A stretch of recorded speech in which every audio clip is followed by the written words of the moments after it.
మీ దగ్గర వెనుకలాగా లైబ్రరీకి పోవాలి, పేపర్లు వెతకాలి, నిజమా అబద్ధమా చూడాలి. ఆ రాసిన రాత్రి కూడా బుకాయించవచ్చు, ఇది నాకు కాదు కాదు. ఇవాళ ఎవ్వరు బుకాయించడం లేదు. స్వయంగా వారు మాట్లాడిన మాట ఏంటిది, వెంటనే బ్యాంకులకు వెళ్ళండి, రుణం కనుక లేకపోతే 2 లక్షల రూపాయల రుణాన్ని తీసుకోండి, నేను ముఖ్యమంత్రి కాగానే 2 లక్షల రూపాయలు రుణమాఫీ చేస్తాను చెప్పి నేను అడుగుతున్నా. దీని మీద ముఖ్యమంత్రి గారు స్వయంగా సమాధానం చెప్పాల్సిన బాధ్యత ఉందా లేదా అడుగుతున్నాను. 4 నెలలు అవుతారు, రుణమాఫీ సంవత్సరం లోపు చేయాల్సింది. ఇదే ముఖ్యమంత్రి గారు కేసీఆర్గా ఇచ్చే 10,000 రూపాయలు అయింది, మేము 15,000 రూపాయలు ఇస్తాం. ఇవాళ లీజ్ ఫార్మర్స్కి, కౌలు రైతులకు 12,000 రూపాయలు ఇస్తా. చివరికి పంటకి క్వింటాల్కి 500 రూపాయల బోనస్ ఇస్తా. సరే ఇస్తారా లేదా చూడాల్సింది, కానీ ఎక్కడ పోయింది. ఇవాళ మహిళలకి అయితే ఎట్లా రెచ్చగొట్టినంటే ఇట్లా ఇట్లా ఓట్లు వేయంగానే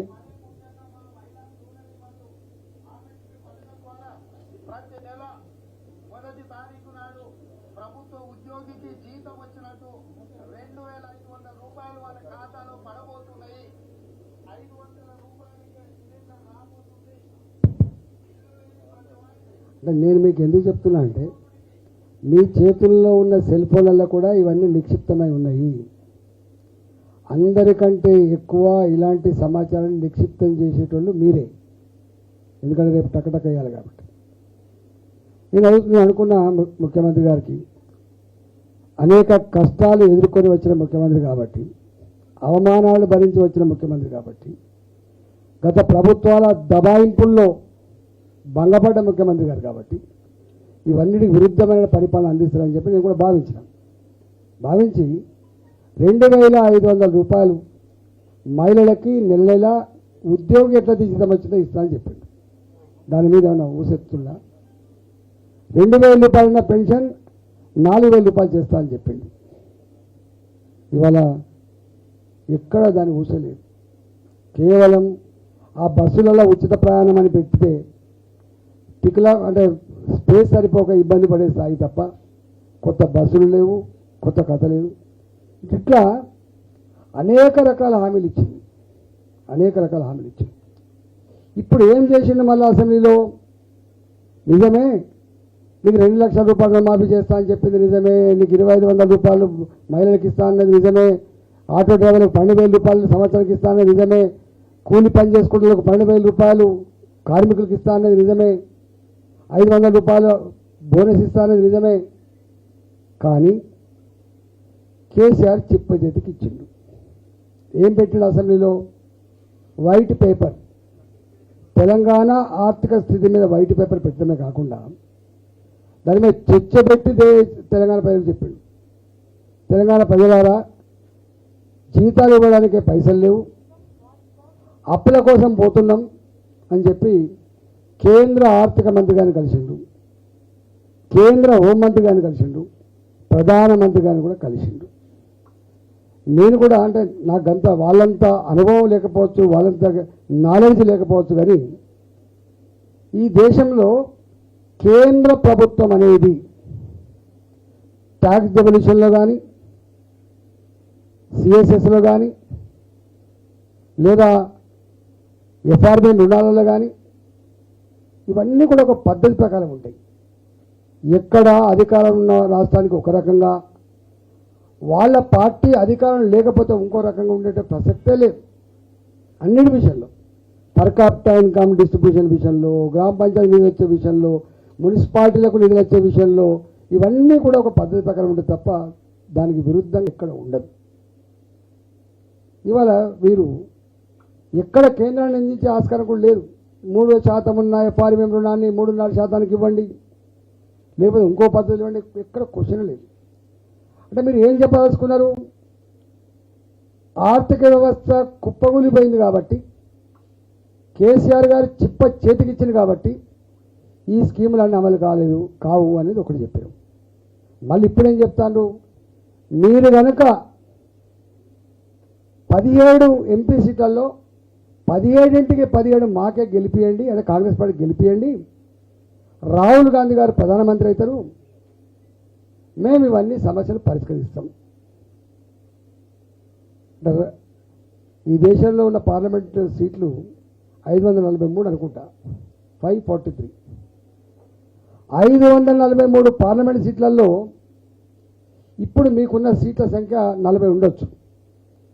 ఇవాళ మీకు ఆనాడు కేంద్ర బిందువుగా ఉన్న రాష్ట్రం యూపీ, అక్కడనే పార్టీ ఓటమి పాలైపోతే చివరి మీరు గెలవడానికే కేరళకు పోయి గెలిచి వచ్చింది. ఇవాళ రాజస్థాన్, గుజరాత్, యూపీ, బీహార్ ఇలాంటి రాష్ట్రాలలో మొత్తం ఒకటే నినాదం ఉన్నది, అప్కీ బార్ 400 పార్ అని చెప్పి ప్రజలు నినాదిస్తూ ఉంటే 370 సీట్లు భారతీయ జనతా పార్టీ ఎలోన్ గెలుచుకుంటుందని చెప్పి సర్వే సంస్థలు ప్రజల మనోగతం వ్యక్తమవుతూ ఉంటే మీరేమో 17 సీట్లు ఇస్తే రాహుల్ గాంధీ ప్రధానమంత్రి అవుతాడు, మీకు ఇవన్నీ చేస్తా అంటే ఇది అయ్యే పనా నేను అడుగుతున్నాను. ఒకవేళ నిజంగానే పాత 40 సీట్లకు కొత్తగా తెలంగాణలో 17 సీట్లు ఇచ్చినా కూడా నీకు వచ్చే సీట్లు 57 సీట్లు, అంటే 278 సీట్లు, 277 సీట్లు ఉంటే తప్ప, దాదాపుగా 280 సీట్లుంటే తప్ప కేంద్రంలో అధికారం రాదు. మరోసారి ప్రజానికాన్ని వంచనకు చేసేటువంటి మాట అవునా కాదా ముఖ్యమంత్రి గారు సమాధానం చెప్పాలి. మళ్ళీ చెప్తున్నా, నీకున్న ఇప్పటి సీట్లు 40, రేపు వస్తే 40 వస్తాయా, 45 వస్తాయా, 30 వస్తాయా తెలియదు. కానీ ఒకవేళ ఈ 17 సీట్లు కలిపినా కూడా నీకుండే సీట్లు 60 లోపే. కాబట్టి ఇవాళ ఈ 60 సీట్లతో నువ్వు ప్రధానమంత్రి అయ్యేది లేదు, ప్రభుత్వాన్ని ఎలుగబెట్టేది లేదు, తెలంగాణ ప్రజలకు రూపాయి ఇచ్చేది కూడా లేదు. అంటే మరోసారి మోసానికి వంచనకు గురి చేయకూడదని చెప్పి నేను ముఖ్యమంత్రి గారిని వేడుకుంటున్నాను. నేను ఇప్పటికైనా ఏమంటారు, ఇవన్నీ ఇటు పక్కకు పెట్టి ఇక వారు మొత్తం నా జాగిరే అన్నట్టుగా తెలంగాణ అంతా నా జాగిరే, నేను 12 సీట్లు గెలిపించిస్తా, 14 సీట్లు గెలిపించిస్తా, మంచిదే, నీ అంబిషన్, నీ ఆరాటం మంచిదే. కానీ గతంలో కేసీఆర్ గారు ఏ తప్పులైతే చేస్తే నువ్వు మాట్లాడినావో, మీరు మాట్లాడినో, మీరు బాధపడరో, ఆక్రోశించిండ్రో, గిట్లనే ఉంటుందని చెప్పి ఆందోళన చెందినరో, ఇవాళ మీరు అదే చేస్తున్నారు. పొన్నాల లక్ష్మణ గారు పార్టీ వదిలిపెట్టి పోయిండ్రు. పోతే ఏమని చెప్పిన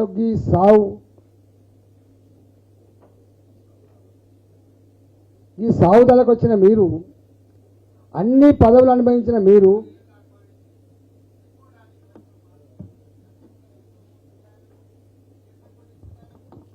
అన్ని ఇచ్చింది పార్టీ, సిగ్గుండదు. బీసీసీ ప్రెసిడెంట్ ఇస్తే 40,000తో నోట్ పెట్టి, రెండోసారి ఇస్తే 50,000తో నోట్ పెట్టి, ప్రజలలో ఉంటే ప్రజలు ఎన్నుకోరా? నిన్ను తెలంగాణ రాష్ట్రానికి మొట్టమొదటి పీసీసీ అధ్యక్షుడు చేసింది. 2004 నుంచి 2014 వరకు నిన్ను మంత్రిని చేసింది. ఇవాళ పొన్నాల లక్ష్మి ఆయనతో ఎవడన్నా రోడ్డు మీద గుర్తుపడుతున్న నమస్కారం పెడుతుందంటే అది కాంగ్రెస్ పార్టీ దయ. సత్యముందర అంటే సత్యముందట ఇదే రోగమే, ఆ మాటలు మీరు విన్నారు. నేను వారిని ఒకటి ప్రశ్నిస్తున్నాను. కేశవరావు గారు కాంగ్రెస్ పార్టీ నాకు అవమానపరుస్తుంది, ఇక్కడ భవిష్యత్తు లేదంటే వారు టీఆర్ఎస్కి వచ్చారు. కేసీఆర్ గారికి రైట్ హ్యాండ్గా, లెఫ్ట్ హ్యాండ్గా, సలహాదారుడుగా, పెద్ద దిక్కుగా ఉన్నాడు, విషయం మీకు తెలుసు. వారు రాజ్యసభ 2 సార్లు అయినరు, టీఆర్ఎస్ పార్టీ 2 సార్లు రాజ్యసభ చేసింది. వారి కూతుర్ని ఈ హైదరాబాద్ జిహెచ్ఎంసీలో మేయర్ చేసింది. వాళ్ళ కొడుకు కూడా ఒక చైర్మన్ పదవి ఇచ్చింది. అంటే ముగ్గురు ఉంటే ముగ్గురికి పదవి ఇచ్చింది. మరి మీరెట్లా తీసుకుపోయిండ్రు అని అడుగుతున్నాను. మీరు మాట్లాడిన మాట ఒకసారి అవలోకనం చేసుకోండి, నువ్వు చేస్తుంది ఏందో. అట్లనే కడియం శ్రీహరి గారు ఇవాళ టీఆర్ఎస్ పార్టీలో డిప్యూటీ సీఎంగా ఉన్నాడు. తెలుగుదేశంలో మంత్రిగా పనిచేసిండు, డిప్యూటీ సీఎం ఉన్నాడు. వారి మీద స్వయంగా నాకు తెలిసి వారు టీడీపీ, వీరు కూడా టీడీపీ ఉన్నారు. అంటే వీరికి సంబంధాలు కలిగి ఉన్నా కూడా మానవ సంబంధాలు ఎట్లుంటాయి అనేది చెప్తున్నాను. అంటే ఎంత కడుతోటి ఉంటారు, ఎట్లా దుర్మార్గంగా ఉంటున్నాడానికి కలిసి అయ్యో మరి కలిసి పనిచేసినాం, కడియం గారు సీనియర్ నాయకుడు, నేను టీడీపీలో ఉంటుంది, మరి దీన్ని ప్రస్తావించాలని లేనటువంటి సంకోచం కూడా లేదు ఆయనకు. ఏమని ప్రకటించిండు? అసలు కడియం శ్రీహరి గారు దళితుడే కాదు, దళితుడే కాదు. అసలు జనరల్గా ఈ పర్సనల్ విషయాలని గిన్ని సంవత్సరాల తర్వాత ప్రస్తావించిన ఎంత దుర్మార్గం అండి ఇది. Is it fair? ఇదేనా నీ ప్రజాస్వామ్యం? ఇదేనా స్వేచ్ఛ? ఇదేనా నీ గొప్పతనం? దీన్ని ఏమంటారు? వాళ్ళని దళితుడు కాదని చెప్పి మీరు ప్రెస్ మీట్ పెట్టిండు. ఆ మాటలన్నీ ఇప్పుడు వినిపిస్తా. అలాంటి వ్యక్తిని, అంటే డిప్యూటీ సీఎంగా చేసిన వ్యక్తిని, ఇవాళ ఎమ్మెల్సీగా ఆల్రెడీ ఉన్నటువంటి వ్యక్తిని, ఇవాళ వాళ్ళ కూతురికి టీఆర్ఎస్ పార్టీ ఎంపీ పదవి ఆల్రెడీ అలకెట్ చేసింది, టక్కన తీసుకొచ్చి వారి ఎమ్మెల్సీ అట్నే ఉండే, పదవి మారకపోయా, పదవి ఉండనే ఉండే. ఇవాళ మీరు కాంగ్రెస్ పార్టీ వరంగల్ అభ్యర్థిగా అవుతుంది. నేను రెండు అడుగుతున్నాను ఈ సందర్భంగా. పార్టీ మారిన తర్వాత రాజీనామా చేయకుండా ఎట్లా సీట్ ఇచ్చినా ఒకటి, రెండవది అసలు దళితులే కాదనులకు ఎట్లా సీట్ ఇచ్చినా రెండు. నిన్న నేను రాహుల్ గాంధీ గారి మేనిఫెస్టో చూశాను. రాహుల్ గాంధీ గారి మేనిఫెస్టోలో ఏమని పెట్టిందో చూసినా మీరు? పార్టీలు మారిన వాళ్ళు పదవికి రాజీనామా చేయకపోతే మేము పార్టీ నుంచి వెంటనే డిస్క్వాలిఫై చేస్తాం. ఒక అంశం పెట్టింది.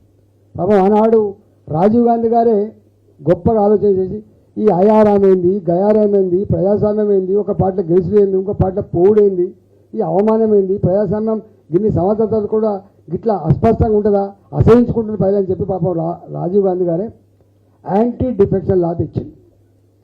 ఈ యాంటీ డిఫెక్షన్ లాకు వ్యతిరేకంగా నేను ఆనాడు శాసనసభలో పార్టీ ఫ్లోర్ లీడర్గా ఆనాడు రాజశేఖర రెడ్డి గారు 10 మంది టీఆర్ఎస్ పార్టీ ఎమ్మెల్యేలను తీసుకొని ఎమ్మెల్సీగా ఆనాడు వారిని గెలిపిస్తే, ఇవాళ పార్లమెంట్ అభ్యర్థులు అని గెలిపిస్తే మేము స్పీకర్ మీద అవిశ్వాసం పెట్టినాం, ఈ ప్రభుత్వం మీద కూడా అవిశ్వాసం పెట్టాం, ఆక్రోశించినాం ఎట్లయితుందని చెప్పి.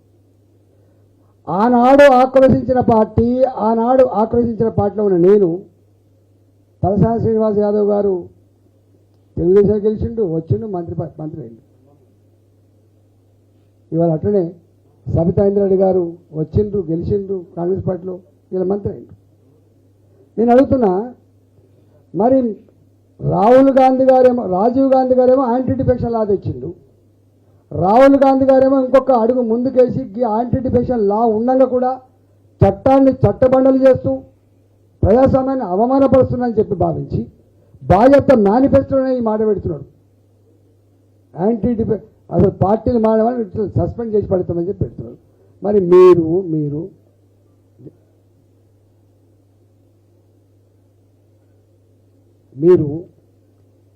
దానం నాగేంద్ర గారు ఏ పార్టీ ఎమ్మెల్యే, ఎట్లా ఎంపీ పదవి ఇస్తావు మీరు చెప్పు, ఎంపీ టికెట్ ఇస్తారు మీరు చెప్పండి. అంటే చెప్పేటివన్నీ నీతి సూత్రాలు, చేసే పనులు ఏంది మీరు చెప్పండి. మీరు అర్థం చేసుకోండి.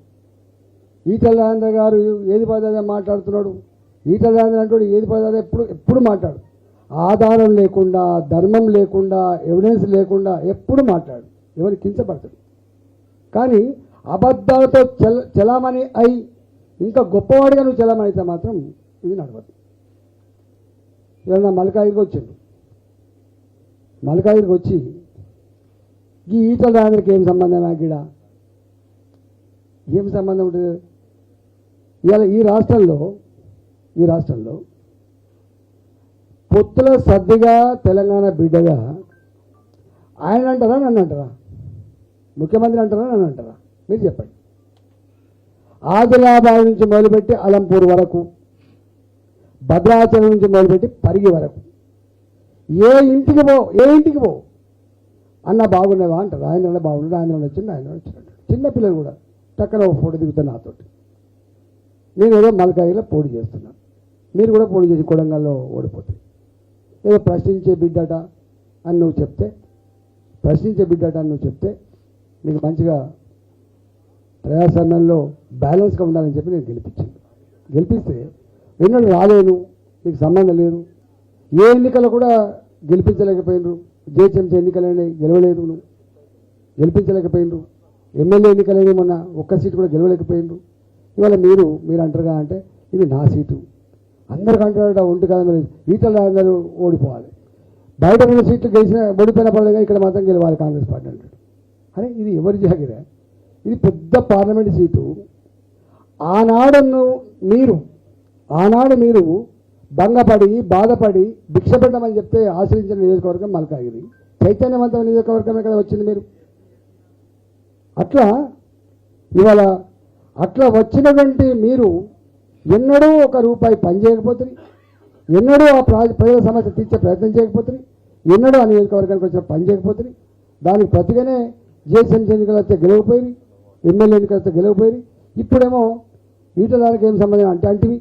మరి మీరు ఎక్కడి నుంచి తెచ్చిపెట్టిన క్యాండిడేట్ నాకు తెలియదు, మరి ఆ క్యాండిడేట్ ఎక్కడి నుంచి వచ్చినా నాకు తెలియదు. కానీ ఇలా మళ్ళీ కేసీఆర్ లాగా డబ్బులు పెట్టి నాయకులు కొనాలి, రాత్రి ఇళ్ళలో పోవాలి, నీ కంకణ మించి నడవాలంటే నా పార్టీ చేయనుక, నీకు ఆ ల్యాండ్ పంచాయతీ తీరాలంటే మా పార్టీ చేయనుక, నీకు బిల్లులుగా పాత కాంట్రాక్ట్ల బిల్లులు రావాలంటే మా పార్టీ చేయనుక, నీకు మళ్ళీ నీ వార్డులలో పని జరగాలంటే మా అధికార పార్టీ చేరిక, నీకు పోలీస్ స్టేషన్లో నీకు ఎంఆర్ఓ ఆఫీసులో ఇంత గౌరవం పెరగాలంటే కాంగ్రెస్ పార్టీ చేరిక. నాయకులు డబ్బులు పెట్టబడుతుంది, ఎక్కడ తెస్తాను, ఎక్కడ తెస్తున్నాయి పైసలని. ఆనాడు కూడా కట్టినే ఉపవాసం ఉండి అటుకులు మొక్కి నేను ఉద్యమాన్ని నడిపిన కేసీఆర్ హుజరాబాద్లో 600 కోట్లు ఖర్చు పెట్టిండు. బాగా చెప్తా ఆయన అకౌంట్లో వైట్ మనీ 739 కోట్లు ఏమో ఉన్నాయని ప్రకటించిండు. ఇలా ఏ ఎన్నికలైనా కూడా ఇలా గతంలో ఎప్పుడు కూడా లేని పద్ధతిలో డబ్బులమయం అయిపోయింది తెలంగాణ. ఎన్నికలంటే డబ్బులమయం అయిపోయింది తెలంగాణలో. మరి మీరు ఎక్కడి నుంచి వస్తున్నాయి పైసలు, ఎట్లా వస్తున్నాయి పైసలు? మొన్ననే వస్తుంది అధికారానికి, ఇలా డబ్బులు పెట్టి మీరు అంటున్నా ఈ డబ్బులు పెట్టే కల్చర్ 2006లో కూడా మొదలైంది.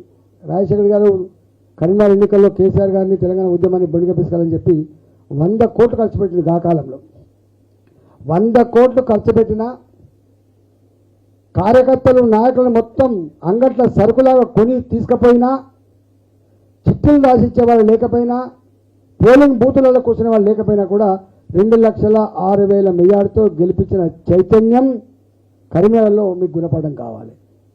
తెలుసుకోండి చరిత్ర. ఇవాళ 600 కోట్లు ఖర్చు పెడితే హుజరాబాద్ నన్ను గెలిపించాను. మొన్న అంటే నేను ఓడిపోవడానికి నా స్వయంకృత అపరాధం వేరు విషయం.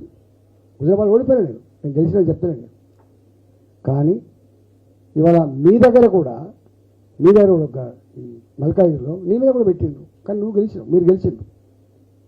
ఇలా మళ్ళా గదే అవుట్డేటెడ్ ప్రజలు అసహించుకున్న ఫార్ములా, ఇది చెల్లదని చెప్పి చెల్లుమనిపించిన ప్రజలకి మళ్ళీ మీరు పని చేస్తున్నారు. ప్రజాస్వామ్యంలో మాట్లాడేవాడు కూడా ఉండాలి, కరెక్షన్ జరగాలంటే ప్రజాస్వామ్యం బ్యాలెన్స్ ఉండాలి. గుర్తుపెట్టుకో, ప్రజల పక్షాన, అందులో పేదోళ్ళ పక్షాన, అనగారిన వర్గాల పక్షాన, అణచివేత వ్యతిరేకంగా కొట్లాడే పక్షాన ఉండేటువంటి ఈటల రాజేందర్ని నువ్వు వచ్చి మొత్తం కౌన్సిలర్లకు వెలగట్టుడు, కార్పొరేటర్లకు వెలగట్టుడు, ఎమ్మెల్యేలు కూడా వస్తుందని చెప్పి ఇచ్చేసుడు, నా పక్కకు కూర్చున్న మా కూడా శ్రీశైలం తీసుకుపోయినని చెప్పి ప్రగల్భాలు పలకడం, ఇవన్నీ పలుకుతుండొచ్చు. ఊరంతా ఒక దారి అయితే ఊసర వెలులది వేరే దారంట. ప్రజలందరూ ఒకవైపు ఉంటారు. ఇట్లా నువ్వు కొనుక్కొని పోయేటువంటి సరుకు ఒక దగ్గర అయితే విషయం మర్చిపోకు. ఎప్పుడు ఇవాళ నీ దగ్గర బిల్ వస్తుందని, కాంట్రాక్ట్ వస్తుందని, భూమి పైన చేసుకోవచ్చు అని చెప్పి వచ్చిండ్రు. రేపు నీ దగ్గర అధికారం లేకపోతే మళ్ళీ ఇంకో దగ్గర పోరా? ఎట్లా వచ్చిండ్రు? కౌన్సిల్లో ఎమ్మెల్సీలలో మొత్తం వచ్చిండు, ఒకసారికి మొత్తం బీఆర్ఎస్కి వచ్చిండు. అలాంటి మీరు ఏమన్నారు? 18 మంది ఎమ్మెల్యేలు, 12 మంది ఎమ్మెల్యేలు వచ్చింది కదా, ఎందుకు వచ్చిండ్రు? మీరే అన్నారు పైసలకు అమ్ముడు పోయిండ్రు, కాంట్రాక్ట్లు అమ్ముడు పోయిండ్రు. మరి పైసలకు అమ్ముడు పోయిన చరిత్ర ఇక్కడ, కాంట్రాక్ట్లకు అమ్ముడిపోయి చరిత్ర మరి మీకెట్లా అమ్ముడు పోతున్నారని అడుగుతున్నాను నేను. మీకెట్లా వస్తున్నారు? వచ్చి చాలా గొప్పగా పరిపాలిస్తున్నావు, నువ్వు చాలా గొప్పోడివి, నీ మీద విశ్వాసం ఉండి వాళ్ళు రాజీనామా చేసి నీ దానికి వస్తున్నారా? ఏం పనిది? ఏం పనిది? తెలంగాణలో ఇట్లాంటిది చెల్లదు గాక చెల్లదు. నేను ఈ సందర్భంగా మనవి చేస్తున్నా, మొన్న బీఆర్ఎస్ పార్టీ ఓడిపోవాలి, కేసీఆర్ పీడ విరుడు కావాలని చెప్పి అనేక మంది మేధావులు, పెద్ద పెద్దలంతా కాంగ్రెస్ పార్టీకి మద్దతు ఇచ్చారు. ఇవాళ వీళ్ళు చేస్తున్న పని గురించి కూడా నేను ఆ మేధావులని ఆ పెద్దవాళ్ళని ఇది మంచిదా అని చెప్పి అడుగుతున్నాను. దీన్ని కంట్రోల్ చేసి అక్కడ అడుగుతున్నాను. అధికారం అడ్డం పెట్టుకొని ఏది పని చేస్తే నడుస్తుంది ఇప్పుడు, కానీ ప్రజల హృదయాల్లో మాత్రం రిజిస్టర్ అవుతుంది. సందర్భం వచ్చినప్పుడు కర్ర కాల్చి వాత పెడతారు ఖచ్చితంగా. ఇవాళ మల్కాగిరి నేను ఛాలెంజ్ చేసి చెప్తున్నా, మల్కాగిరి చాలా చైతన్యవంతమైన నియోజకవర్గం, అతి ఎక్కువ ఎడ్యుకేటెడ్ పీపుల్ ఉన్న నియోజకవర్గం మల్కాగిరి.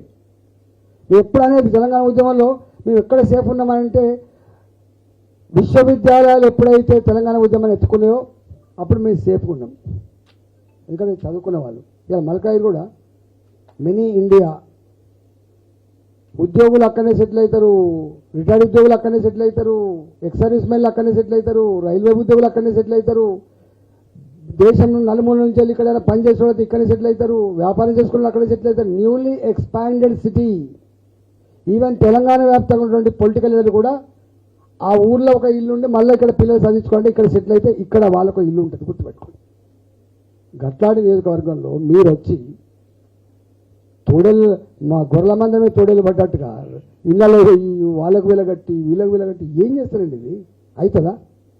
నేను మల్కాగిరి ప్రజానీకానికి 2 చేతులు జోడించి నమస్కరించి విజ్ఞప్తి చేస్తున్నా, తెలంగాణ యావత్ ప్రజానీకానికి విజ్ఞప్తి చేస్తున్నా, ఇట్లాంటి గంభీరమైన సందర్భాల్లో వీటి నుంచి కాపాడగలిగే శక్తి ప్రజలకు మాత్రమే ఉంటుంది తప్ప నాయకులకు ఉండదు.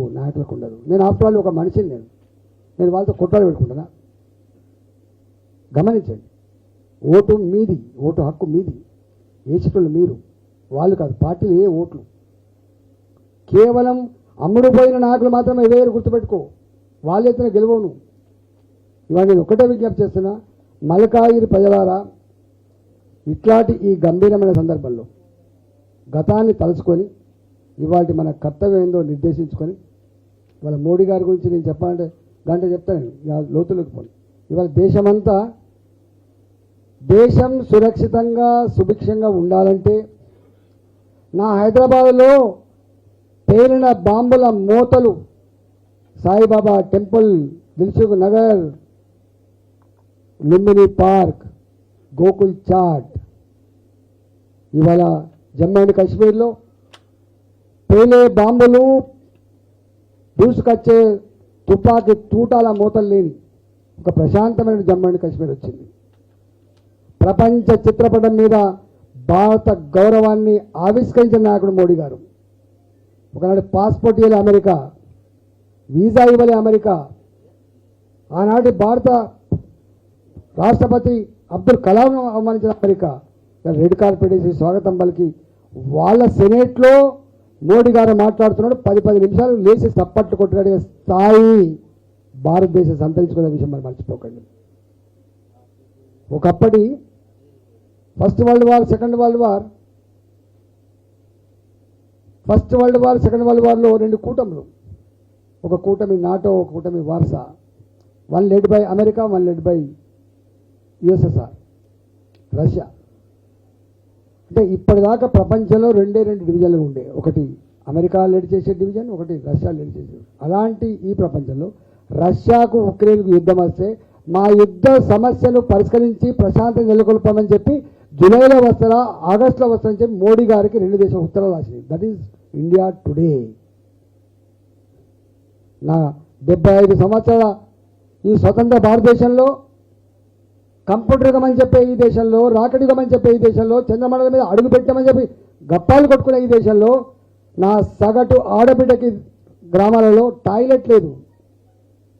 అనేక మంది ముఖ్యమంత్రులు పోయిండ్రు, అనేక మంది ప్రధానమంత్రులు పోయిండ్రు. కానీ ఇవాళ ఆ టాయిలెట్ కట్టించి దేశ మహిళల ఆత్మగౌరవాన్ని కాపాడిన బిడ్డ నరేంద్ర మోడీ. అవునా కదా మీరు చెప్పండి.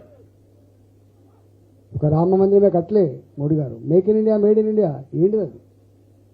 నీ సెల్ ఫోన్ ఒకనాడు made in China, made in Japan. Today your cell phone made in India. Electronic వస్తువుల ఉత్పత్తిలో ప్రపంచంలో నంబర్ 2 స్థానం సంతరించుకుంది భారతదేశం. అందుకని చెప్తే చాలా ఉన్నాయి.